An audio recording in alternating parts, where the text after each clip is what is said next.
ہم نے حکم سنا اور اطاعت قبول کی، مالک ہم تجھ سے خطا بخشی کے طالب ہیں اور ہمیں تیری ہی طرف پلٹنا ہے۔ اللہ کسی جان پر اس کی قدرت سے بڑھ کر ذمہ داری کا بوجھ نہیں ڈالتا۔ ہر شخص نے جو نیکی کمائی ہے اس کا پھل اسی کے لیے ہے، اور جو بدی سمیٹی ہے اس کا وبال بھی اسی پر ہے۔ ایمان لانے والو تم یوں دعا کیا کرو، اے ہمارے رب، ہم سے بھول چوک میں جو قصور ہو جائیں ان پر ہماری پکڑ نہ کرنا۔ مالک ہم پر وہ بوجھ نہ ڈال جو تو نے ہم سے پہلے لوگوں پہ ڈالے تھے۔ پروردگار جس بوجھ کو اٹھانے کی ہم میں طاقت نہیں ہے وہ ہم پر نہ رکھ، ہمارے ساتھ نرمی کر، ہم سے درگزر فرما، ہم پر رحم فرما، تو ہمارا مولا ہے، کافروں کے مقابلے میں ہماری مدد فرما، آمین۔ سورۃ البقرہ کی یہ آخری 2 آیات بہت فضیلت والی ہیں۔ ایک حدیث میں آتا ہے کہ جو شخص رات کے وقت ان آیات کو پڑھ لے وہ اس کو تمام رات کے لیے کافی ہو جاتی ہیں، یعنی حفاظت کا ذریعہ بھی ہیں۔ اور ان آیات میں ہم دیکھتے ہیں کہ ایک طرف انسان اپنے ایمان کا اقرار کرتا ہے اور دوسری طرف اللہ تعالیٰ سے دعائیں مانگتا ہے، اپنے عجز و انکساری کا اظہار کرتا ہے، اور اللہ سبحانہ وتعالیٰ واضح طور پر انسان کو بتا رہا ہے کہ جو کرو گے وہی ملے گا، اچھا کرو گے تو اچھا ملے گا، اور اگر غلط کرو گے تو اس کی ذمہ داری بھی کرنے والے پر ہوگی۔ اللہ تعالیٰ سے دعا ہے کہ وہ ہمیں اس پر عمل کرنے کی توفیق عطا فرمائے۔ سورۃ آل عمران۔ بسم اللہ الرحمن الرحیم۔ شروع اللہ کے نام سے جو بہت مہربان بار بار رحم فرمانے والا ہے۔ رسول اللہ صلی اللہ علیہ وسلم نے فرمایا 2 روشن صورتوں کو پڑھا کرو، سورۃ البقرہ اور سورۃ آل عمران، کیونکہ یہ قیامت کے دن اس طرح آئیں گی جیسے کہ 2 بادل ہوں یا 2 سائبان ہوں یا 2 اڑتے پرندوں کی قطاریں ہوں، اور وہ اپنے پڑھنے والوں کے بارے میں جھگڑا کریں گی۔ ارشاد ہے الف لام میم اللہ لا الہ الا ہو الحی القیوم۔ الف لام میم، اللہ نہیں کوئی الہ مگر وہی، زندہ ہے، قائم رکھنے والا ہے۔ نزل علیک الکتاب بالحق، اس نے آپ پر یہ کتاب حق کے ساتھ نازل کی ہے، یعنی سچ لے کر آئی ہے۔ مصدقا لما بین یدیہ، یہ کتاب یعنی قرآن مجید اپنے سے پہلے آئی ہوئی کتابوں کی تصدیق کرتی ہے۔ وَأَنزَلَ التَّوْرَاةَ وَالْإِنجِيلَ، اور اس نے تورات اور انجیل اتاری ہے، یعنی اللہ سبحانہ وتعالیٰ ہی سب کتابوں کا نازل کرنے والا ہے۔ من قبل هدى للناس، اس سے پہلے یعنی قرآن مجید سے پہلے تورات اور انجیل کو اس نے لوگوں کی ہدایت کے لیے بھیجا۔ وَأَنزَلَ الْفُرْقَانَ، اور اسی نے فرقان اتارا جو حق و باطل کے درمیان فرق کرتا ہے، یعنی قرآن اتارا۔ ان الذین کفروا بآیات اللہ، بے شک وہ لوگ جنہوں نے اللہ کی آیات کا انکار کیا، لہم عذاب شدید، ان کے لیے سخت عذاب ہے۔ یعنی اللہ تعالیٰ کا حکم ایسی چیز نہیں کہ جس کی خلاف ورزی کر کے انسان پھر امن میں رہے۔ واللہ عزیز ذو انتقام، اور اللہ زبردست ہے، انتقام لینے والا ہے۔ ان اللہ لا يخفى علیہ شیء فی الارض ولا فی السماء، بے شک اللہ پر آسمان و زمین کی کوئی بھی چیز چھپی ہوئی نہیں، ہر چیز کا پورا پورا علم رکھنے والا ہے۔ اور یہاں پر اللہ تعالیٰ کی صفت کا کیوں ذکر کیا جا رہا ہے کہ اس نے انسانوں کی ہدایت کا کام کیا، انسانوں کو ہدایت دی، اور حقیقت یہ ہے کہ انسانوں کو وہی ہدایت دے سکتا ہے جو پوری کائنات کے بارے میں جانتا ہو۔ اگر کسی کا علم اتنا نہیں تو اسے ہدایت دینے کا حق بھی نہیں کسی کو، اس کی بات صحیح بھی ہو سکتی ہے اتفاق سے اور غلط بھی ہو سکتی ہے، لیکن چونکہ اللہ تعالیٰ ہمارے حال ماضی مستقبل ہر چیز کو جانتا ہے، صرف ہمیں نہیں، جتنے بھی لوگ آج تک اس نے پیدا کیا ان سب کو بھی جانتا ہے، اور پھر اس زمین پر جو کچھ ہے اور اس کے باہر جو کچھ ہے ہر چیز اس کے سامنے ہے، کچھ بھی چھپا ہوا نہیں، ایک ذرے برابر بھی چیز چھپی ہوئی نہیں۔ تو اس صورت میں جو وہ ہمیں بتائے گا وہ زیادہ فائدہ مند ہے، وہ زیادہ سچائی پر مبنی ہے، کیونکہ اس کا علم ہر چیز پر چھایا ہوا ہے، وسیع ہے۔ یعنی رہنمائی کرنے کے لیے علم ضروری ہے، بغیر علم کے رہنمائی ہلاکت کا ذریعہ ہوتی ہے۔ پھر اللہ تعالیٰ کی مزید قدرتوں اور صفات کا ذکر ہے، هو الذی یصورکم فی الارحام کیف یشاء، وہ اللہ ہے جو رحموں میں تمہاری صورتیں جیسی چاہتا ہے بناتا ہے، یعنی ماں کے پیٹ میں جیسی چاہیے اس نے صورت بنائی۔ آپ دیکھیے کہ ہر شخص کی شکل الگ ہوتی ہے، ہر ایک کی شکل مختلف ہے، آنکھوں کا رنگ مختلف، بالوں کا رنگ مختلف، ہائٹ، فزیک، ہر چیز میں اختلاف۔ اتنی ویرائٹی اللہ کے سوا کون لا سکتا ہے؟ لا الہ الا هو العزیز الحکیم، اللہ کے سوا کوئی الہ نہیں، وہ زبردست ہے، حکمت والا ہے۔ هو الذی انزل علیک الکتاب، وہی اللہ جس کا یہ علم ہے، اس نے تم پر کتاب نازل کی ہے۔ منہ آیات محکمات، اس میں دو طرح کی آیات ہیں، ایک محکمات ہیں، ہن ام الکتاب، جو کتاب کی اصل بنیاد ہیں، اور محکمات وہ آیات ہوتی ہیں جن میں احکام ہوتے ہیں، کائنات کی نشانیوں کا ذکر ہوتا ہے، تاریخی واقعات ہوتے ہیں۔ وَأُخَرُ مُتَشَابِهَاتٌ، اور دوسری متشابہات ہیں جو امور غیب سے متعلق ہیں، آخرت سے متعلق ہیں، جن کو ہم نے چیزوں کو دیکھا نہیں، بعض اوقات ان کی پرسپشن بھی پوری طرح نہیں ہو پاتی، تو اس لیے ان دو طرح کی آیات قرآن مجید میں ہم دیکھ سکتے ہیں ان کو۔ فَأَمَّا الَّذِينَ فِي قُلُوبِهِمْ زَيْغٌ، جن لوگوں کے دلوں میں ٹیڑھ ہے، وہ فتنے کی تلاش میں ہمیشہ متشابہات کے ہی پیچھے پڑے رہتے ہیں، چونکہ وہ عمل نہیں کرنا چاہتے، اس لیے کوئی نہ کوئی نکتہ چینی کرتے رہتے ہیں، اور ان کو معنی پہنانے کی کوشش کیا کرتے ہیں، حالانکہ ان کا حقیقی مفہوم اللہ کے سوا کوئی نہیں جانتا، کسی کو پتہ ہی نہیں، تو کس طرح کوئی اس کا اپنا منمانا مطلب نکال کے کہے کہ اس سے مراد یہ ہے۔ ان کو ان کے ظاہر پر ہی لینا چاہیے اور ان کی تصدیق کرنی چاہیے کہ ہاں اگر اللہ نے یہ بات فرمائی تو سچ ہی فرمائی۔ ایسا آتا ہے کہ جنت کی وسعت آسمان و زمین کے برابر ہے، تو بعض لوگ کہتے ہیں کہ اچھا اگر ایک انسان کی جنت اتنی بڑی ہے تو باقی لوگ کہاں جائیں گے؟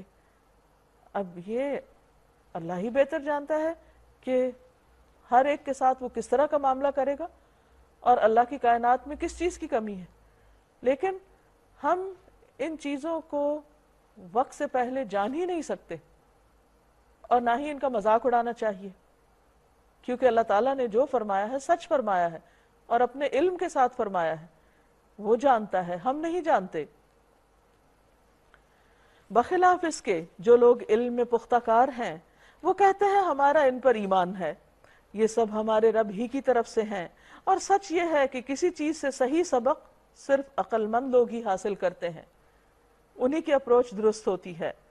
یہ کون ہے عقل مند؟ جو دعائیں کرتے ہیں ربنا لا تزغ قلوبنا بعد اذ ہدیتنا وہب لنا من لدنک رحمہ انک انت الوہاب، اے ہمارے رب تو ہدایت دینے کے بعد ہمارے دلوں کو ٹیڑھا نہ کرنا اور ہمیں اپنے پاس سے رحمت عطا فرما، بے شک تو ہی فیاض حقیقی ہے۔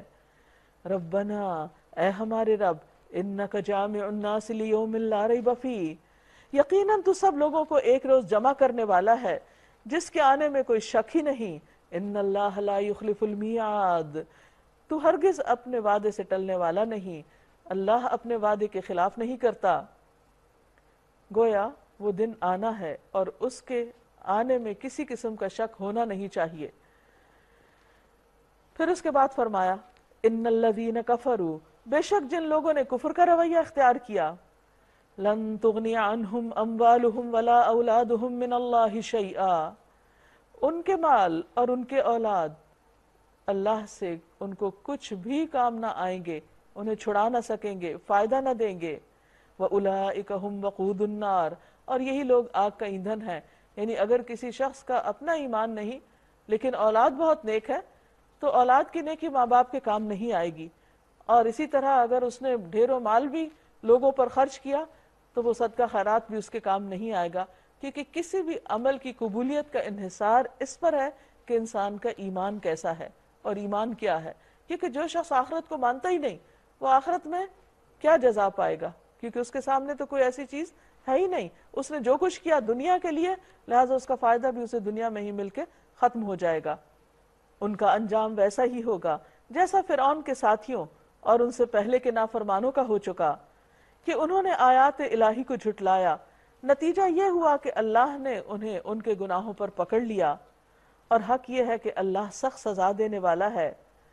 پس اے محمد صلی اللہ علیہ وسلم، جن لوگوں نے تمہاری دعوت کو قبول کرنے سے انکار کر دیا ہے ان سے کہہ دو کہ قریب ہے وہ وقت جب تم مغلوب ہو جاؤ گے اور جہنم کی طرف ہانکے جاؤ گے، اور جہنم بڑا ہی برا ٹھکانہ ہے۔ یعنی انہیں پہلے سے وارننگ دے دو، شاید باز آ جائے۔ تمہارے لیے ان دو گروہوں میں ایک نشان عبرت تھا، اشارہ ہے جنگ بدر کی طرف، جو بدر میں ایک دوسرے سے نبرد آزما ہوئے۔ کیونکہ اب جس وقت یہ خبر دی جا رہی ہے کہ رسول اللہ صلی اللہ علیہ وسلم کے دشمن مغلوب ہو جائیں گے، تو اس وقت بظاہر ایسے حالات نظر نہیں آ رہے تھے، لیکن بدر کی مثال دیکھ کے فرمایا کہ جس طرح اللہ تعالیٰ نے اس موقع پر تمہیں کامیابی عطا کی، تو الٹیمیٹلی بھی تمہیں کامیابی ملے گی انشاءاللہ۔ ایک گروہ اللہ کی راہ میں لڑ رہا تھا اور دوسرا گروہ کافر تھا۔ دیکھنے والے بچش میں سر دیکھ رہے تھے کہ کافر گروہ مومن گروہ سے دو چند ہے، مگر نتیجے نے ثابت کر دیا کہ اللہ اپنی فتح و نصرت کے ساتھ جس کو چاہتا ہے مدد دیتا ہے۔ ان فی ذلک لعبرۃ لأولی الابصار، نگاہیں رکھنے والوں کے لیے اس میں بہت بڑی عبرت ہے، یعنی بدر کے واقعے میں بہت بڑا سبق ہے۔ زین للناس حب الشہوات من النساء والبنین، لوگوں کے لیے خوبصورت بنا دی گئی خواہشات کی محبت۔ کن چیزوں کی محبت؟ من النساء، عورتیں، والبنین، اور بیٹے، والقناطیر المقنطرۃ من الذہب والفضہ، اور سونے چاندی کے ڈھیر، والفدۃ والخیل المسومہ، اور نشان لگے گھوڑے۔ پہلے زمانے میں گھوڑے، اور آج بھی گھوڑے بھی بہت لوگوں کے لیے اٹریکٹیو چیز ہیں، لیکن آج نمبر پلیٹڈ گاڑیاں اور اسپیشل نمبرز والی، والانعام والحرث، اور مویشی جانور اور کھیتیاں، یہ وہ تمام چیزیں ہیں جو اپنے اندر اٹریکشن رکھتی ہیں اور لوگوں کو اپنی طرف کھینچتی ہیں۔ ذالک متاع الحیات الدنیا، یہ دنیا کی زندگی کا تھوڑا سا سامان ہے، یعنی اگر کسی کو یہ سب کچھ بھی مل جائے تو حقیقت میں پھر بھی بہت تھوڑا ہے آخرت کے مقابلے میں۔ واللہ عندہ حسن المآب، اور اللہ کے پاس بہترین ٹھکانہ ہے۔ آپ کہہ دیجئے میں تمہیں بتاؤں کہ ان سے زیادہ اچھی چیز کیا ہے، یعنی جن چیزوں سے تم محبت رکھتے ہو ان سے بھی بہترین چیز؟ جو لوگ تقوی کی روش اختیار کریں ان کے لیے ان کے رب کے پاس باغ ہیں جن کے نیچے نہریں بہتی ہوں گی، وہاں انہیں ہمیشہ کی زندگی حاصل ہوگی، پاکیزہ بیویاں ان کی رفیق ہوں گی، ساتھی ہوں گی، اور اللہ کی رضا سے وہ سرفراز ہوں گے۔ اللہ اپنے بندوں کے رویے پر گہری نظر رکھتا ہے۔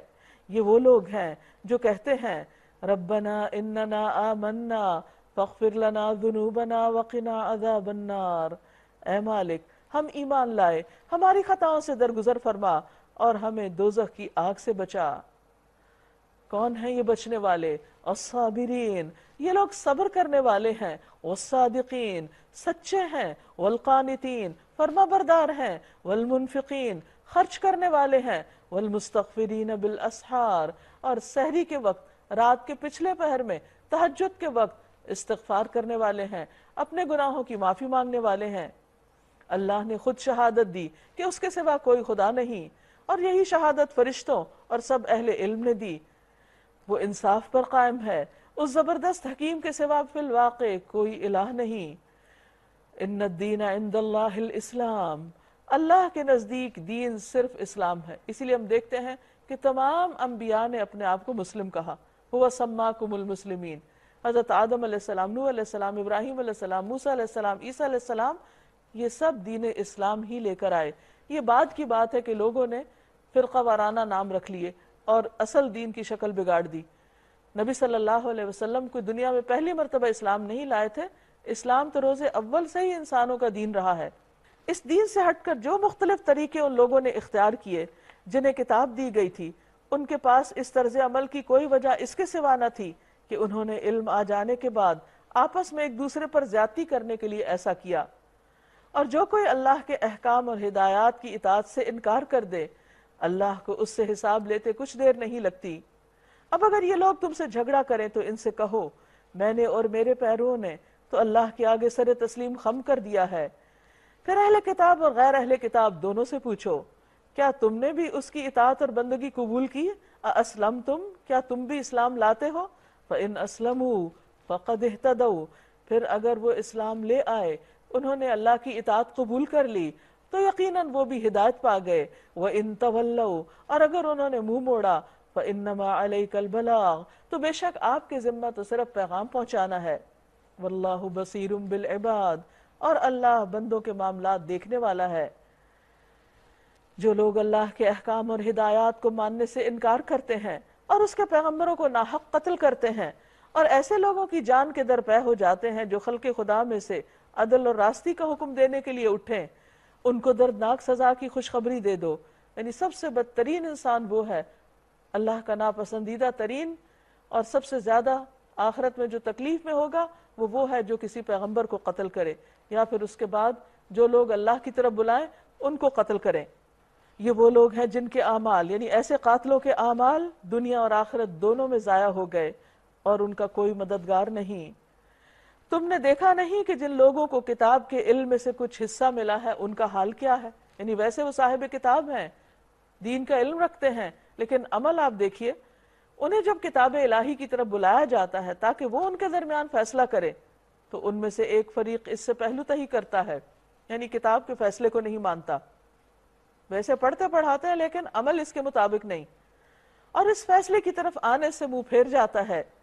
ان کا یہ طرز عمل اس وجہ سے ہے کہ وہ کہتے ہیں آتش دوزخ تو ہمیں نہ چھوئے گی، جہنم کی آگ ہمارے لیے نہیں، اور اگر دوزخ کی سزا ہم کو ملے گی بھی تو چند دن، اس کے بعد نکال لیے جائیں گے. ان کے خود ساختہ عقیدوں نے ان کو اپنے دین کے معاملے میں بڑی غلط فہمیوں میں ڈال رکھا ہے. یعنی بہت سے لوگ ہیں جو اپنے آپ کو دھوکے میں رکھے ہوئے ہیں کہ اچھا کرو برا کرو، بس چند دن کے بعد نجات ہو جائے گی کیونکہ ہم تو مومن ہیں. فرمایا مگر کیا بنے گی ان پر جب انہیں اس روز جمع کریں گے ہم جس کا آنا یقینی ہے. اس روز ہر شخص کو اس کی کمائی کا پورا پورا بدلہ دے دیا جائے گا اور کسی پر ظلم نہ ہوگا. قل اللہم مالک الملک تؤتی الملک من تشاء وتنزع الملک ممن تشاء وتعز من تشاء وتذل من تشاء بیدک الخیر انک علی کل شیء قدیر. کہو خدایا ملک کے مالک، تو جسے چاہے حکومت دے اور جس سے چاہے چھین لے، جسے چاہے عزت بخشے، جس کو چاہے ذلیل کر دے. بھلائی تیرے اختیار میں ہے، بے شک تو ہر چیز پر قادر ہے. یہاں سے یہ بات ہم سب کو اچھی طرح سمجھ لینی چاہیے کہ عزت اور ذلت اللہ کے ہاتھ میں ہوتی ہے. جسے چاہے عزت عطا کرے، بلندی عطا کرے، اور جسے چاہے ذلت سے دوچار کرے. اس لیے انسان کو ایسے معاملات میں اللہ ہی کی طرف رجوع کرنا چاہیے. وہ رات کو دن میں پروتا ہوا لے آتا ہے، یعنی اس کی قدرت دیکھو، اور دن کو رات میں، جاندار میں سے بے جان کو نکالتا ہے اور بے جان میں سے جاندار کو. یعنی کس طرح مرغی سے انڈا پیدا کرتا ہے اور پھر انڈے سے دوبارہ مرغی. اور جسے چاہتا ہے بے حساب رزق دیتا ہے. یہ اس کا اپنا فیصلہ ہے، وہ جانتے ہیں کہ کس کو کیا دینا چاہیے. مومنین اہل ایمان کو چھوڑ کر کافروں کو اپنا رفیق اور دوست ہرگز نہ بنائیں. جو ایسا کرے گا اللہ سے اس کا کوئی تعلق نہیں، یعنی دلی تعلق منع ہے. بظاہر ویسے معاملات لین دین اس میں ممانعت نہیں.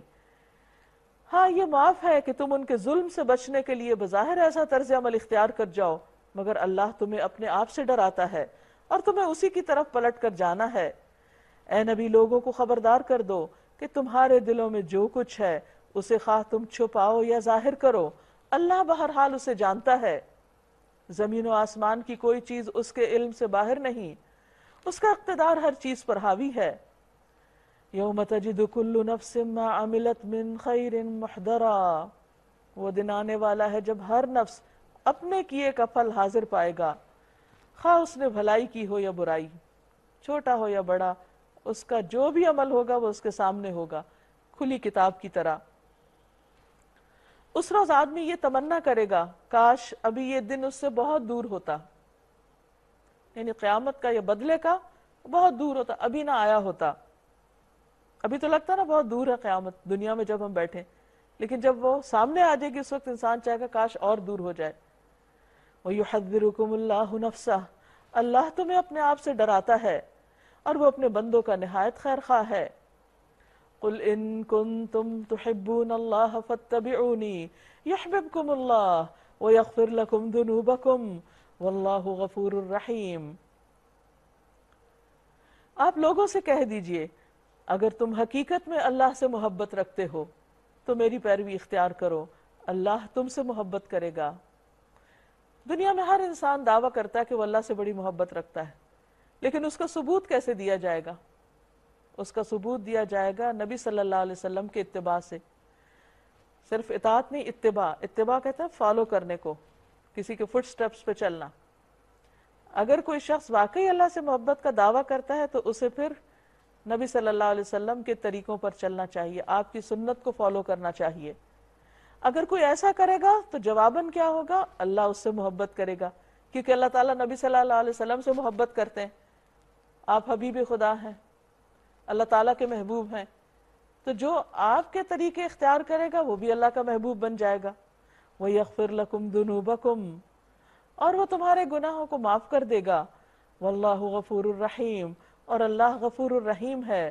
قُلْ أَطِيعُوا اللَّهَ وَالرَّسُولَ، کہہ دیجئے اللہ کی اطاعت کرو اور رسول کی اطاعت کرو۔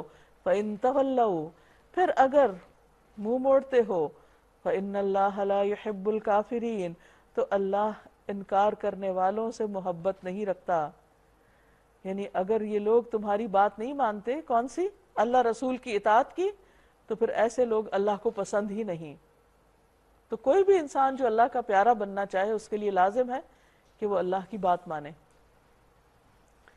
جیسے کہ ان پیغمبروں اور ان کی آل اولاد نے مانی، اس لیے اللہ نے ان کو چن لیا۔ ان اللہ اصطفى آدم ونوحا وآل ابراہیم وآل عمران علی العالمین، اللہ نے آدم اور نوح اور آل ابراہیم اور آل عمران علیہم السلام ان سب کو تمام دنیا والوں پر ترجیح دے کر منتخب کر لیا تھا۔ انسانوں میں سے ان کو اس نے چن لیا، پسندیدہ بنایا۔ یہ ایک سلسلے کے لوگ تھے جو ایک دوسرے کی نسل سے پیدا ہوئے۔ اللہ سب کچھ سنتا اور جانتا ہے۔ وہ اس وقت بھی سن رہا تھا جب عمران کی بیوی کہہ رہی تھی کہ میرے پروردگار، میں اس بچے کو جو میرے پیٹ میں ہے تیری نظر کرتی ہوں۔ کہا جاتا ہے کہ عمران فوت ہو چکے تھے اور یہ اللہ کی نیک بندی جو اللہ تعالیٰ سے بہت محبت کرتی تھی اور اللہ کی اطاعت کرتی تھی، شوہر کی وفات کے بعد اس نے جو اس کے پیٹ میں تھا کہا کہ اس کو میں تیرے راستے میں دوں گی، وہ تیرے دین کی خدمت کرے گا جو بھی بچہ ہوگا۔ اب آپ دیکھیے شوہر جا چکا ہے، ایسے میں ایک عورت کے لیے اس کا بچہ ایک بہت بڑی دولت اور شوہر کی نشانی ہوتا ہے، لیکن جو بندہ اللہ سے محبت کرتا ہے وہ دنیا کی ہر چیز سے اوپر اٹھ کر اللہ کی خاطر سارے کام کرتا ہے۔ اس کی محبت اس میں ہے کہ وہ اپنی سب سے پیاری چیز اللہ کے راستے میں دے، اور ایک ماں کے لیے بچہ سب سے پیاری چیز ہوتا ہے، تو وہ کہتی ہے کہ میں اسے تیرے نام وقف کروں گی، وہ تیرے دین کی خدمت کرے گا۔ فتقبل منی، اللہ تو مجھ سے قبول کر لے۔ یہ خاتون اللہ تعالیٰ سے سرگوشیاں کر رہی ہیں، راز و نیاز کر رہی ہیں۔ اس پارے کے شروع سے ہم اللہ کے راستے میں خرچ کرنے کی باتیں بہت پڑھ چکے ہیں، سن چکے ہیں، لیکن یہاں ایک زبردست مثال ہے کہ کس طرح کون کتنی محبت کے ساتھ اللہ کو اپنی سب سے پیاری چیز دیتا ہے، اور اللہ تعالیٰ اس کو پھر کیسے قبول کرتا ہے، اور اس کے اثرات کیا ہوتے ہیں، اس کے نتائج کیا ہوتے ہیں۔ وہ کہتی ہیں انک انت السمیع العلیم، بے شک تو سننے والا جاننے والا ہے، یعنی تو میری حالت کو بھی جانتا ہے اور میری دعائیں بھی سن رہا ہے۔ اب کیا ہوا پھر جب وہ بچی اس کے ہاں پیدا ہوئی؟ وہ سمجھتی تھی شاید بیٹا ہوگا اور فی سبیل اللہ وقف کر دوں گی، لیکن اس کے برعکس لڑکی پیدا ہو گئی۔ تو اس نے کہا مالک میرے ہاں تو لڑکی پیدا ہو گئی ہے، حالانکہ جو کچھ اس نے جنا تھا اللہ کو خبر تھی، اور لڑکا لڑکی کی طرح نہیں ہوتا، یعنی یہاں جو کام اللہ نے اس لڑکی سے لینا ہے وہ لڑکا نہیں کر سکتا، یہ اللہ کی حکمت اور مصلحت ہے۔ ایسا نہیں کہ اللہ نے تمہاری دعا قبول نہیں کی یا نظر جو مانی وہ قبول نہیں کی، وہ قبول کی اور بہت اچھے طریقے سے کی، لیکن بعض اوقات انسان کچھ ایکسپیکٹیشن رکھتا ہے اور اللہ تعالیٰ کا فیصلہ کچھ اور ہوتا ہے، اور انسان بظاہر سمجھتا ہے کہ شاید اللہ تعالیٰ مجھ سے ناراض ہے اور میری جو دعا ہے وہ قبول نہیں ہوئی، حالانکہ وہ قبولیت کی ایک اور شکل ہوتی ہے جو اس سے بھی بہتر ہوتی ہے جو ہم مانگ رہے ہوتے ہیں، کیونکہ اللہ جانتا ہے اور ہم نہیں جانتے۔ بہرحال، اور لڑکا لڑکی کی طرح نہیں ہوتا۔ خیر، میں نے اس کا نام مریم رکھ دیا ہے۔ مریم عبرانی زبان کا لفظ ہے جس کا معنی ہے عبادت گزار، خدمت گزار، یعنی اللہ کی عبادت کرنے والی، بندوں کی خدمت کرنے والی۔ اور میں اس سے اور اس کی آئندہ نسل کو شیطان مردود کے فتنے سے تیری پناہ میں دیتی ہوں کہ اللہ اس بچی کو اور اس کے آگے جو نسل ہو ان سب کو شیطان سے بچانا۔ اور پھر کیا ہوا؟ فَتَقَبَّلَهَا رَبُّهَا بِقَبُولٍ حَسَنٍ وَأَنبَتَهَا نَبَاتًا حَسَنًا، آخر کار اس کے رب نے اس لڑکی کو بخوشی قبول فرما لیا، اسے بڑی اچھی لڑکی بنا کر اٹھایا اور زکریا کو اس کا سرپرست بنا دیا۔ زکریا جب کبھی اس کے پاس محراب میں جاتے تو اس کے پاس کچھ نہ کچھ کھانے پینے کا سامان پاتے۔ وہ بچی جب اللہ کی راہ میں دی گئی تو ہیکل میں لائی گئی۔ پہلے تو ہیکل کے جو ذمہ دار تھے انہوں نے لینے سے انکار کر دیا، لیکن جب والدہ نے کچھ خوابوں کا تذکرہ کیا تو انہوں نے پھر خوشی سے قبول کر لیا، اور پھر ان کی پرورش اور جو زندگی کے دن تھے وہ وہیں اس ہیکل میں عبادت کی حالت میں گزرے۔ اور وہاں پر بظاہر ان کے پاس کوئی ذریعہ آمدنی، کوئی ایسی چیز نہیں تھی، لیکن زکریا علیہ السلام چونکہ ان کے خالو تھے اور ان کے کفیل تھے، ان کے چونکہ والد اپنے نہیں تھے اور کوئی اور مرد ذمہ دار نہیں تھا، تو وہ ان کی کیئر کرتے تھے، ان کی ضروریات وہاں پہنچاتے۔ لیکن جب وہ آتے تو پہلے سے رزق موجود ہوتا، تو پوچھتے کہ یہ کہاں سے آیا؟ قال یا مریم انا لک ھذا، اے مریم یہ کہاں سے ہے؟ قالت هو من عند اللہ، وہ کہتی یہ اللہ کی طرف سے ہے۔ یہ ان کی کرامت تھی کہ اللہ تعالیٰ جب اپنے بندوں کی ٹیک کیئر کرتا ہے، ان کی ضروریات پوری کرتا ہے، تو اس کو اسباب کی ضرورت نہیں ہوتی۔ ان اللہ یرزق من یشاء بغیر حساب، بے شک اللہ جس کو چاہتا ہے بغیر حساب کے رزق عطا کرتا ہے۔ ہنالک دعا زکریا ربہ، یہاں جب زکریا علیہ السلام نے یہ حالت دیکھی تو انہوں نے وہیں پر اپنے رب سے دعا کی۔ قال رب ہب لی من لدنک ذریۃ طیبہ، بولے اے میرے رب مجھے پاکیزہ اولاد عطا کر، کیونکہ زکریا علیہ السلام بوڑھے ہو چکے تھے اور ان کے بچے نہیں تھے۔ انک سمیع الدعاء، بے شک تو دعائیں سننے والا ہے۔ اب آپ دیکھیے کہ کتنے پر امید ہیں اور ہر موقع پر دعا کرتے ہیں، کسی اور کے پاس نہیں جاتے، اللہ ہی سے دعا کرتے ہیں۔ جواب میں فرشتوں نے آواز دی جبکہ وہ محراب میں کھڑے نماز پڑھ رہے تھے، یعنی ان کی دعا بھی فوراً سن لی گئی کہ اللہ تجھے یحییٰ کی خوشخبری دیتا ہے، وہ اللہ کی طرف سے ایک فرمان کی تصدیق کرنے والا بن کر آئے گا، اس میں سرداری اور بزرگی کی شان ہوگی، کمال درجے کا ضابط ہوگا، نبوت سے سرفراز ہوگا اور صالحین میں شمار کیا جائے گا۔ زکریا نے کہا پروردگار بھلا میرے ہاں لڑکا کہاں سے ہوگا، میں تو بہت بوڑھا ہو چکا ہوں اور میری بیوی بانجھ ہے۔ جواب ملا ایسا ہی ہوگا، اللہ جو چاہتا ہے کرتا ہے۔ عرض کیا مالک پھر کوئی نشانی میرے لیے مقرر فرما دے۔ کہا نشانی یہ ہے کہ تم 3 دن تک لوگوں سے اشارے کے سوا بات چیت نہ کر سکو گے۔ اس دوران میں اپنے رب کو بہت یاد کرنا، یعنی جب وہ پیدائش کا وقت قریب ہو تو خوب خوب ذکر کرنا اور صبح و شام اس کی تسبیح کرتے رہنا۔ پھر وہ وقت آیا جب مریم سے فرشتوں نے آ کر کہا اے مریم اللہ نے تجھے برگزیدہ کیا، پاکیزگی عطا کی اور تمام دنیا کی عورتوں پر تجھ کو ترجیح دے کر اپنی خدمت کے لیے چن لیا۔ اللہ نے ایک عورت کو اپنے دین کی خدمت کے لیے چن لیا۔ اے مریم اپنے رب کی تابع فرمان بن کر رہ، اس کے آگے سر بسجود ہو، اور جو بندے اس کے حضور جھکنے والے ہیں ان کے ساتھ تو بھی جھک جا۔ اے محمد صلی اللہ علیہ وسلم یہ غیب کی خبریں ہیں جو ہم تمہیں وحی کے ذریعے بتا رہے ہیں، ورنہ آپ اس وقت وہاں موجود نہ تھے جب ہیکل کے خادم یہ فیصلہ کرنے کے لیے کہ مریم کا سرپرست کون ہوگا اپنے اپنے قلم پھینک رہے تھے، یعنی قرآن اندازی کر رہے تھے۔ ابتدا میں تو مان نہیں رہے تھے، لیکن جب دیکھا کہ یہ بچی غیر معمولی قسم کی ہے تو پھر آپس میں جھگڑنے لگے، جس کا فیصلہ پھر قرآن اندازی کے ساتھ ہوا۔ اور نہ آپ اس وقت حاضر تھے جب ان کے درمیان جھگڑا برپا تھا، یعنی نبی صلی اللہ علیہ وسلم دنیا میں جب تک تشریف نہیں لائے تو اس سے پہلے کے جتنے بھی واقعات ہوئے وہ آپ نے وہاں خود جا کر نہیں دیکھے، وحی کے ذریعے آپ کو بتائے گئے۔ اور جب فرشتوں نے کہا اے مریم اللہ تجھے اپنے ایک فرمان کی خوشخبری دیتا ہے، اور مریم علیہ السلام بڑی ہو چکی ہیں اور ہیکل میں عبادت کرتی ہیں، اور اس دوران ان کے پاس جبریل علیہ السلام آتے ہیں اور ان کو کہتے ہیں کہ اللہ تعالیٰ نے تمہیں چن لیا ہے اور تمہارے ہاں ایک بیٹا پیدا ہوگا، اس کا نام مسیح عیسیٰ ابن مریم ہوگا، دنیا اور آخرت میں معزز ہوگا، اللہ کے مقرب بندوں میں شمار کیا جائے گا، لوگوں سے گہوارے میں بھی کلام کرے گا، یعنی اپنے پنگوڑے میں، بچپن میں، اور بڑی عمر کو پہنچ کر بھی، اور وہ ایک مرد صالح ہوگا۔ یہ سن کر مریم بولی پروردگار میرے ہاں بچہ کہاں سے ہوگا؟ مجھے تو کسی شخص نے ہاتھ تک نہیں لگایا۔ جواب ملا ایسا ہی ہوگا، اللہ جو چاہتا ہے پیدا کرتا ہے، وہ جب کسی کام کے کرنے کا فیصلہ فرماتا ہے تو بس کہتا ہے کہ ہو جا، اور وہ ہو جاتا ہے۔ فرشتوں نے پھر اپنے سلسلہ کلام میں کہا، اور اللہ اسے کتاب اور حکمت کی تعلیم دے گا، تورات اور انجیل کا علم سکھائے گا، اور بنی اسرائیل کی طرف اپنا رسول مقرر کرے گا۔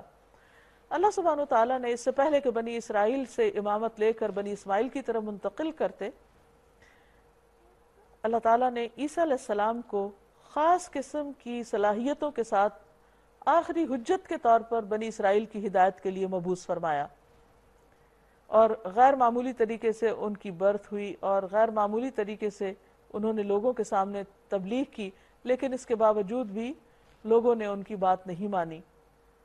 اور جب وہ بحیثیت رسول بنی اسرائیل کے پاس آئے تو انہوں نے کیا کہا؟ یعنی عیسیٰ علیہ السلام نے، مسیح ابن مریم نے، میں تمہارے رب کی طرف سے تمہارے پاس نشانی لے کر آیا ہوں، میں تمہارے سامنے مٹی سے پرندے کی صورت کا ایک مجسمہ بناتا ہوں، یہ بہت سے میریکلز کے ساتھ آئے تھے، اور اس میں پھونک مارتا ہوں اور اللہ کے حکم سے وہ پرندہ بن جاتا ہے، میں اللہ کے حکم سے مادرزاد اندھے اور کوڑھی کو اچھا کرتا ہوں اور مردے کو زندہ کرتا ہوں، میں تمہیں بتاتا ہوں کہ تم کیا کھاتے ہو اور اپنے گھروں میں کیا ذخیرہ کر کے رکھتے ہو، اس میں تمہارے لیے کافی نشانی ہے اگر تم ایمان لانے والے ہو، اور میں اس تعلیم اور ہدایت کی تصدیق کرنے والا بن کر آیا ہوں جو تورات میں سے اس وقت میرے زمانے میں موجود ہے، اور اس لیے آیا ہوں کہ تمہارے لیے بعض ان چیزوں کو حلال کر دوں جو تم پر حرام کر دی گئیں، دیکھو میں تمہارے رب کی طرف سے تمہارے پاس نشانی لے کر آیا ہوں، لہٰذا اللہ سے ڈرو اور میری اطاعت کرو۔ یعنی انہوں نے یہ نہیں کہا کہ میری عبادت کرو یا مجھے خدا مان لو یا خدا کا بیٹا مانو،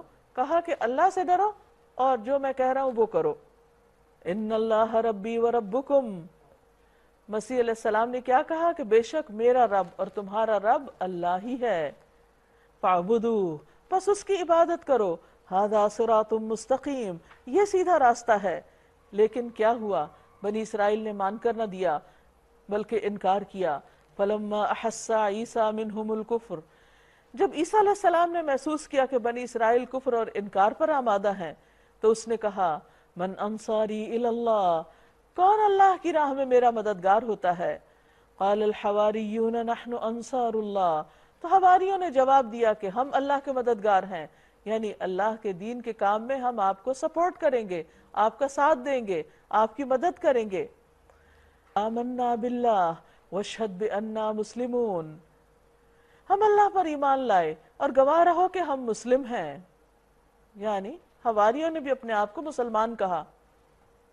ربنا آمنا، اے ہمارے رب ہم ایمان لائے، بما انزلتا، جو بھی تو نے نازل کیا، واتبعنا الرسول، اور ہم نے رسول کی پیروی کی، یعنی عیسیٰ علیہ السلام کی پیروی کی، ان کو فالو کیا، فاکتبنا مع الشاہدین، ہمارا نام گواہی دینے والوں میں لکھ لے، ومکروا ومکر اللہ، اور انہوں نے چال چلی اور اللہ نے بھی ان کے مقابلے میں خفیہ تدبیر کی، اور واللہ خیر الماکرین، ایسی تدبیروں میں اللہ سب سے بڑھ کر ہے۔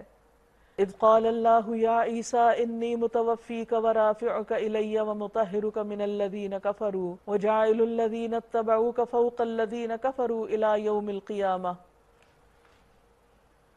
جب اللہ تعالیٰ نے فرمایا اے عیسیٰ اب میں تجھے واپس لے لوں گا اور تجھ کو اپنی طرف اٹھا لوں گا، اور جنہوں نے تیرا انکار کیا ہے ان سے تجھے پاک کر دوں گا، کیونکہ بنی اسرائیل نے عیسیٰ علیہ السلام کو بہت تنگ کر ڈالا، اور جو بادشاہ وقت تھا، یعنی شام کے علاقے میں اس وقت رومیوں کی حکومت تھی، تو بادشاہ کے کان عیسیٰ علیہ السلام کے خلاف بھر دیے، اور بادشاہ نے یہ فیصلہ کر دیا کہ اب میں ان کو سولی چڑھا دوں گا، بات ہی ختم کر دوں گا۔ تو اس پر اللہ سبحانہ وتعالیٰ نے عیسیٰ علیہ السلام کو اوپر اٹھا لیا، اور ساتھ ہی فرمایا کہ میں اب ان لوگوں سے جو تمہاری جان کے دشمن ہو چکے ہیں ان سے تمہیں پاک کر دوں گا، اور تیری پیروی کرنے والوں کو قیامت تک ان لوگوں پر بالادست رکھوں گا جنہوں نے تیرا انکار کیا، یعنی ان کے مقابلے میں۔ پھر تم سب کو آخر کار میرے پاس آنا ہے، اس وقت میں ان باتوں کا فیصلہ کر دوں گا جن میں تمہارے درمیان اختلاف ہوا ہے۔ جن لوگوں نے کفر اور انکار کی روش اختیار کی ہے انہیں دنیا اور آخرت دونوں میں سزا دوں گا، اور وہ کوئی مددگار نہ پائیں گے۔ اور جنہوں نے ایمان اور نیک عملی کا رویہ اختیار کیا انہیں ان کے اجر پورے پورے دے دیے جائیں گے، اور خوب جان لو کہ ظالموں سے اللہ ہرگز محبت نہیں کرتا۔ یہ آیات اور حکمت سے لبریز تذکرے ہیں جو ہم تمہیں سنا رہے ہیں۔ اللہ کے نزدیک عیسیٰ علیہ السلام کی مثال آدم علیہ السلام کی طرح ہے کہ اللہ نے اسے مٹی سے پیدا کیا، یعنی آدم کو، اور حکم دیا کہ ہو جاؤ، اور وہ ہو گیا، بن گئے۔ بعض لوگوں کو اس بات پہ بہت حیرانی ہوتی ہے کہ عیسیٰ علیہ السلام باپ کے بغیر کیسے پیدا ہو گئے، اور پھر کچھ لوگوں نے تو نعوذ باللہ ان کی والدہ پر الزام بھی لگا دیا، لیکن اللہ سبحانہ وتعالیٰ نے ان کا دفاع کیا اور فرمایا کہ آدم کے کون ماں باپ تھے؟ تو اگر اللہ سبحانہ وتعالیٰ آدم علیہ السلام کو بن ماں باپ کے پیدا کر سکتے ہیں تو عیسیٰ علیہ السلام کو باپ کے بغیر بھی پیدا کر سکتے ہیں۔ اللہ تعالیٰ کے لیے کچھ بھی مشکل نہیں۔ الحق من ربک فلا تکن من الممترین، حق تمہارے رب کی طرف سے ہے، لہٰذا تم شک کرنے والوں میں سے نہ ہونا۔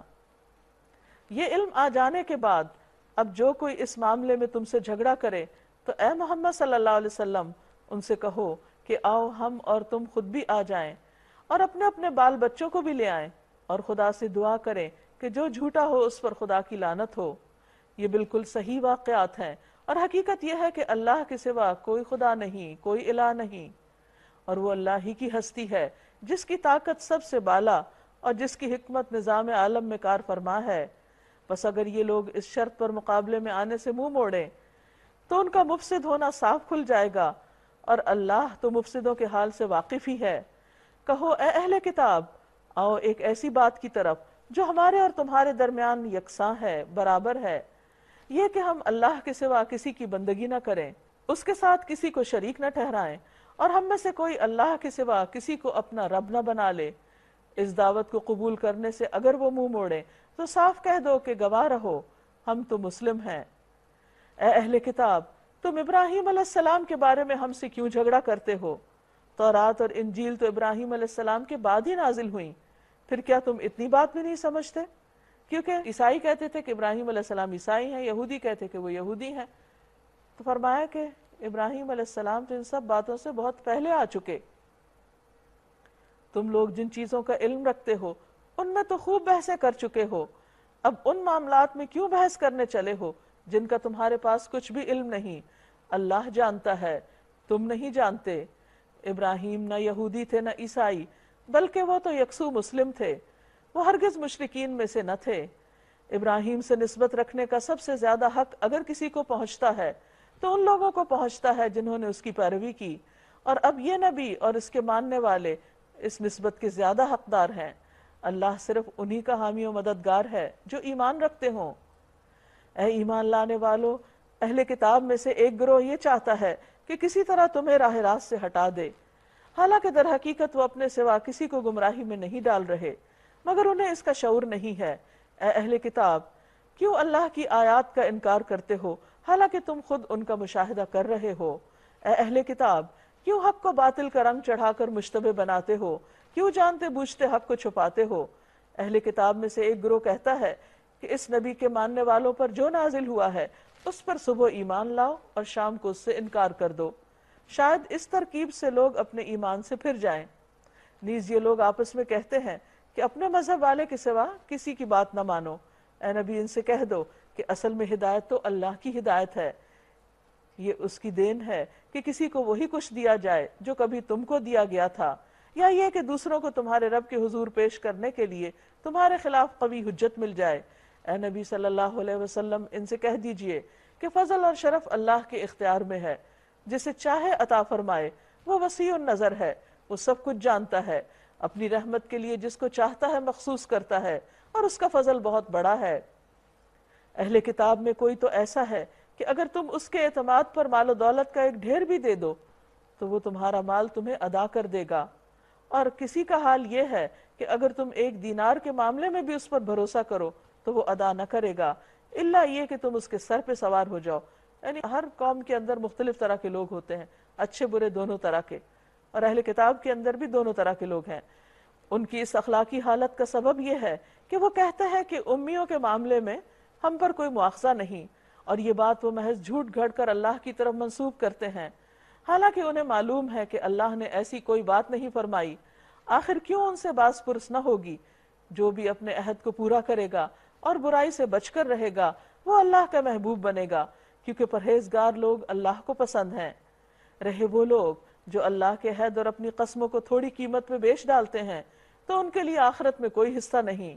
اللہ قیامت کے دن ان سے بات بھی نہ کرے گا، نہ ان کی طرف دیکھے گا، نہ انہیں پاک کرے گا، اور ان کے لیے دردناک عذاب ہے۔ ان میں کچھ لوگ ایسے ہیں جو کتاب پڑھتے ہوئے اس طرح زبان کا الٹ پھیر کرتے ہیں کہ تم سمجھو کہ جو کچھ وہ پڑھ رہے ہیں وہ کتاب کی عبارت ہے، حالانکہ وہ کتاب کی عبارت نہیں۔ وہ کہتے ہیں کہ یہ جو کچھ ہم پڑھ رہے ہیں خدا کی طرف سے ہے، حالانکہ وہ اس کی طرف سے نہیں ہوتا۔ وہ جان بوجھ کر جھوٹ بات اللہ کی طرف منسوب کر دیتے ہیں۔ کسی انسان کا یہ کام نہیں کہ اللہ تو اس کو کتاب اور حکم اور نبوت عطا کرے اور وہ لوگوں سے کہے کہ اللہ کی بجائے تم میرے بندے بن جاؤ۔ یعنی پیغمبر ہمیشہ لوگوں کو اللہ سے جوڑتے ہیں، اپنی عبادت اور اپنی بندگی کے لیے نہیں کہتے۔ وہ تو یہی کہے گا کہ سچے ربانی بنو، یعنی رب والے بن جاؤ، جیسا کہ اس کتاب کی تعلیم کا تقاضا ہے جسے تم پڑھتے اور پڑھاتے ہو۔ یعنی کتاب پڑھنے اور پڑھانے والوں کا اصل مقصود کیا ہونا چاہیے کہ ان کا اللہ سے تعلق مضبوط ہو جائے۔ وہ تم سے ہرگز یہ نہ کہے گا کہ فرشتوں کو یا پیغمبروں کو اپنا رب بناؤ۔ کیا یہ ممکن ہے کہ ایک نبی تمہیں کفر کا حکم دے جبکہ تم مسلم ہو؟ یاد کرو اللہ نے پیغمبروں سے عہد لیا تھا، آج ہم نے تمہیں کتاب اور حکمت و دانش سے نوازا ہے۔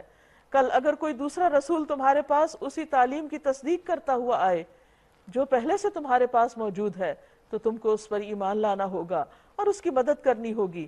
یہ ارشاد فرما کر اللہ نے پوچھا، کیا تم اس کا اقرار کرتے ہو اور اس پر میری طرف سے عہد کی بھاری ذمہ داری اٹھاتے ہو؟ انہوں نے کہا، ہاں ہم اقرار کرتے ہیں۔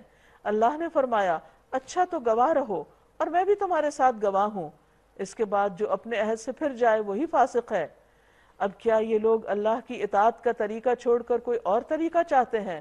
افغیر دین اللہ یبغون، کیا اللہ کے دین کو چھوڑ کر کوئی اور دین اختیار کرنا چاہتے ہیں؟ وَلَهُ أَسْلَمَ مَن فِي السَّمَاوَاتِ وَالْأَرْضِ، حالانکہ اسی کے لیے فرما بردار ہیں جو بھی آسمانوں میں ہیں اور جو زمین میں ہیں، طوعا وقرہا، کچھ تو خوشی کے ساتھ اور کچھ مجبوراً، وَإِلَيْهِ يُرْجَعُونَ، اور اسی کی طرف وہ لوٹائے جائیں گے۔ قُلْ آمَنَّا بِاللَّهِ وَمَا أُنزِلَ عَلَيْنَا وَمَا أُنزِلَ عَلَى إِبْرَاهِيمَ وَإِسْمَاعِيلَ وَإِسْحَاقَ وَيَعْقُوبَ وَالْأَسْبَاطِ وَمَا أُوتِيَ مُوسَى وَعِيسَى وَالنَّبِيُّونَ مِن رَّبِّهِمْ لَا نُفَرِّقُ بَيْنَ أَحَدٍ مِّنْهُمْ وَنَحْنُ لَهُ مُسْلِمُونَ۔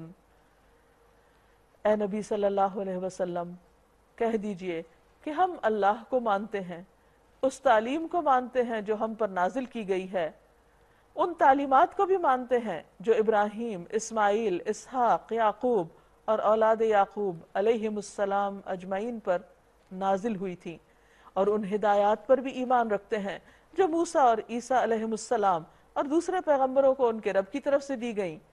ہم ان کے درمیان فرق نہیں کرتے، ہم اللہ کے تابع فرمان مسلم ہیں۔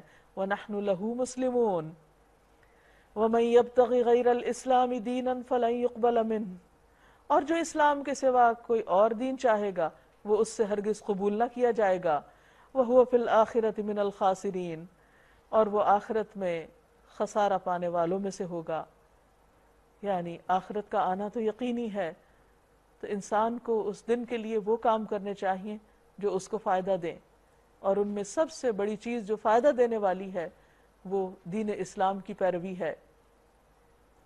کیسے ہو سکتا ہے کہ اللہ ان لوگوں کو ہدایت بخشے جنہوں نے نعمت ایمان پا لینے کے بعد پھر کفر اختیار کیا، حالانکہ وہ خود اس بات پر گواہی دے چکے ہیں کہ رسول حق پر ہے اور ان کے پاس روشن نشانیاں بھی آ چکی ہیں۔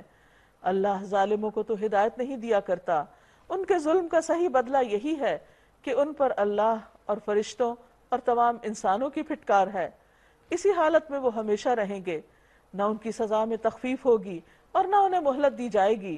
البتہ وہ لوگ بچ جائیں گے جو اس کے بعد توبہ کر کے اپنے طرز عمل کی اصلاح کر لیں۔ اللہ بخشنے والا غفور الرحیم ہے۔ مگر جن لوگوں نے ایمان لانے کے بعد کفر اختیار کیا پھر اپنے کفر میں بڑھتے چلے گئے، ان کی توبہ قبول نہ ہوگی، ایسے لوگ تو پکے گمراہ ہیں۔ ان الذين كفروا وماتوا وهم كفار فلن يقبل من احدهم ملء الارض ذهبا ولو افتدى به اولئک لہم عذاب علیم وما لہم من ناصرین۔ یقین رکھو جن لوگوں نے کفر اختیار کیا اور کفر ہی کی حالت میں جان دی، ان میں سے کوئی اگر اپنے آپ کو سزا سے بچانے کے لیے روئے زمین بھر کر بھی سونا فدیے میں دے تو اسے قبول نہ کیا جائے گا۔ ایسے لوگوں کے لیے دردناک سزا تیار ہے اور وہ اپنا کوئی مددگار نہ پائیں گے، یعنی دنیا کے مال و دولت اور نعمتیں وہاں کسی کام نہ آئیں گی۔ اب آپ میں سے اگر کوئی اپنے خیالات کا اظہار کرنا چاہے تو موسٹ ویلکم۔ آیت نمبر 267 مجھے بہت اچھی لگی کہ ہم لوگ اللہ تعالیٰ کی راہ میں اپنی یوز کی ہوئی چیز دیتے تھے کسی کو، اور دینے کے بعد ہم اگلے کو یہ بتاتے تھے کہ ہم نے اس کو یہ دیا وہ دیا، یہ تو احسان جتانے میں آیا۔ ہمیں اللہ تعالیٰ کی راہ میں اچھی چیز دینی چاہیے، اچھی سے اچھی، خراب چیز ہمیں نہیں دینی چاہیے۔ حضرت مریم کی جو والدہ تھی اس کے کردار نے بہت متاثر کیا۔ وہ کتنی نیک خاتون تھی، کتنی پاک دامن تھی، اور انہوں نے اپنی اولاد کے لیے یا اللہ تعالیٰ کی خاطر کتنی قربانی دی انہوں نے۔ اور اس کے بعد جو ہے نا اس کی بیٹی کا کردار ہمارے سامنے آ رہا ہے، تو ہمیں جو ہے نا اللہ تعالیٰ نے ان کے تقوی، ان کی عبادت اور ان کی جو اللہ تعالیٰ کی خاطر قربانیاں تھی اللہ تعالیٰ کو اتنی پسند آئی، جو انہوں نے تا قیامت تک وحی کے ذریعے اپنی کتاب میں ہمارے لیے ہدایت کا ذریعہ بنا دی ہے، اور ہمیں چاہیے کہ ہم اس سے سبق حاصل کریں۔ الحمدللہ قرآن پاک ہمارے لیے پورا عمل اور سبق کے لیے، لیکن پارے میں جو مجھے سب سے اچھی بات لگی وہ یہ کہ جب ہم دعا کرتے ہیں اللہ سے تو ہم اپنے لیے بہترین سے بہترین چیز مانگتے ہیں کہ اللہ میاں ہمیں یہ بھی چاہیے، ہمیں یہ بھی چاہیے، لیکن اچھی کوالٹی میں چاہیے۔ لیکن دیتے وقت ہم اس چیز کا خیال نہیں کرتے کہ جو چیز ہم دے رہے ہیں وہ بھی ہمیں واپس ہی ملے گی، وہ ہمارے لیے ہے۔ ایک انسان پوری زندگی اپنے لیے مال جمع کرتا جاتا ہے، سوچتا ہے کہ بڑھاپے میں مجھے کام آئے گا، لیکن وہ آخرت کے لیے کچھ جمع نہیں کرتا، یعنی کہ اسے آخرت کی کوئی فکر ہی نہیں ہوتی۔ تو ہمیں مال جمع کرنے کی بجائے اپنے اعمال بہتر کرنے چاہیے جو ہمیں آخرت میں کام آئیں۔ آج کا لیکچر سننے کے بعد مجھے اس بات کا احساس ہوا کہ ہم لوگ جن چیزوں کو سب سے کم اہمیت دیتے ہیں سب سے زیادہ اہم وہی ہیں۔ ہم لوگ نیکیاں تو کرتے ہیں لیکن ان کی زندگی بھر حفاظت بھی کرنی ہے، یہ کانسیپٹ نہیں ہے ہمارے ذہن میں۔ اور یہ بات کتنا خوف دلانے والی ہے کہ قیامت کے دن ہم لوگوں کے ایک غلطی کی وجہ سے تمام اعمال ضائع ہو چکے ہوں گے۔ تو اللہ تعالیٰ ہمارے نیک اعمال کو قیامت کے دن محفوظ رکھنے توفیق عطا فرمائے، آمین۔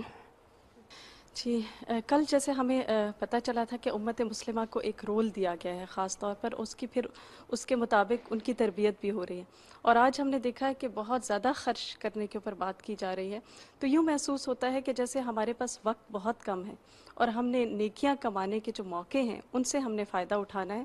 میں نے کہیں پڑھا تھا کہ کچھ لوگ تھے، ان کو کہا گیا رات کے وقت کہ وہ پتھر چنیں، کچھ لوگوں نے پتھر چنے اور کچھ لوگوں نے نہیں چنے۔ اب صبح جب ہوئی تو جنہوں نے چنے تھے لوگوں نے دیکھا کہ ان کے پتھر ہیرے بن گئے۔ اب کیا ہوا کہ لوگوں کو حسرت ہوئی، جنہوں نے پتھر نہیں چنے تھے ان کو حسرت ہوئی کہ ہم نے کیوں نہیں چنے، اور جنہوں نے چنے تھے انہوں نے کہا کہ ہم نے کچھ اور کیوں نہیں لے لیے۔ تو اسی طرح یوں لگتا ہے کہ آج آپ دیکھیں کہ یہ زندگی جو ہے یہ ہمارے لیے زندگی اور وقت بہت قیمتی ہے، اور اس میں ہم بہت کچھ کر سکتے ہیں اپنی آخرت کے لیے۔ آج ہمارے پاس موقع بھی ہے، وقت بھی ہے، مال بھی ہے، ہم کسی طرح سے بھی اس سے فائدہ اٹھا سکتے ہیں۔ تو اگر آج ہم نے اپنے اس وقت سے بہترین فائدہ نہ اٹھایا تو ایسا نہ ہو کہ کل ہمیں قیامت کے دن حسرت کا سامنا کرنا پڑے۔